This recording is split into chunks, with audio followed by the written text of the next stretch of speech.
Dlecum on Dominic Hannigan. I understand you're sharing your time? I am indeed. I'm sharing my time with a number of deputies. So am I. Okay, thank you. Last Ceann Comhairle is to has a vet and shot a noct. Conan Tover shot a play. I am delighted to be here today to speak about this proposal to extend voting rights to in presidential elections to our diaspora. The matter was discussed in detail during the 5th report of the Convention on the Constitution. 3/4 of the membership of that convention recommended that we extend the franchise to citizens resident in Northern Ireland and overseas. I have to say that I think the government has been far too slow to move on this. For me, not opposing this bill is the minimum that we should be doing on this issue. Across Europe, 40 countries provide voting rights to their citizens living overseas. Last year, the European Commission criticised our government for not allowing citizens who are resident in other EU member states, for not allowing them to vote in our own national elections. They claim that this may impinge on the freedom of movement of people. The European Union Affairs Committee in this House, it's the committee that I chair, we looked at this issue. Myself, Deputy Crowe, was also on that committee. We held a number of meetings with academics, with political parties, with ambassadors from other member states resident in Ireland, and with representatives of the Irish diaspora overseas. And we published a report within which we recommended that the government extends voting rights. Last week, our committee visited London in the context of the should we stay or should we go discussion that they're having in relation to the European Union, Brexit versus Remain, as it's being styled. And when we were there, we met with a number of people, Jenny McShannon of the Irish in Britain organisation, Dean Duke and others from the Votes for Irish Citizens Abroad, and they impressed upon us how they felt that their citizenship was being impaired due to their inability to vote.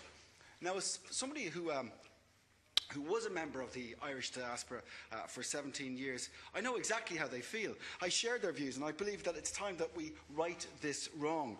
Last week, the government, in the form of the Minister for the Diaspora, Jimmy Deenihan, published a paper outlining the issues to be faced to proceed with extending the franchise. And Minister Deenihan posed a number of questions. Firstly, he asked how we will determine the electorate for presidential elections.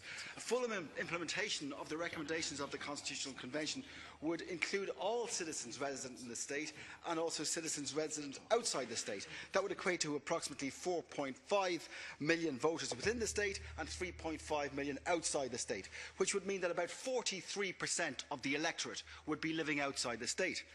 Now, that's an issue for some people. 43% is seen as quite high. And when my committee published our report, several non-committee members of the Oireachtas approached me, and they said that, in effect, we were proposing to hand the presidency to another political party. And I won't pull any punches here. They felt that giving people outside Ireland the right to vote would mean that the Sinn Féin candidate had an advantage. Well, as an ex-member of the diaspora, I find that viewpoint patronising in the extreme. As someone who spent almost 2 decades living outside this country, I was still able to maintain my knowledge of what was going on at home and my judgment about who and what was right and wrong for our country. As far as I'm concerned, a chameleon is a chameleon, whether you're looking at it from 1 mile away or from 1,000 miles away. And I think it's clear that everybody knows our president represents our country. People decide on their vote wisely. They don't waste it. We saw that with the election of President Michael D. Higgins. I know what our diaspora look like, and I know what makes them tick, and I trust them with their vote. Minister Deenihan also raised the practical issues and costs around organising voting for residents outside the state. I think we can be clever here. There are many systems now in place worldwide which allow for secure internet voting. I've had discussions with providers who do this in many different countries. Okay, granted, we've had a poor experience with electronic voting, but times moved on, technology has improved, and acceptance has increased. And I think the next presidential election should allow internet voting at home and abroad. Finally, Minister Deenihan mentioned the potential legislative and constitutional changes that would be needed. I don't think these are going to be contentious. I think that this is something that all of our citizens would support. No family is without relations living overseas, many who want to return, all of whom treasure their Irish identity.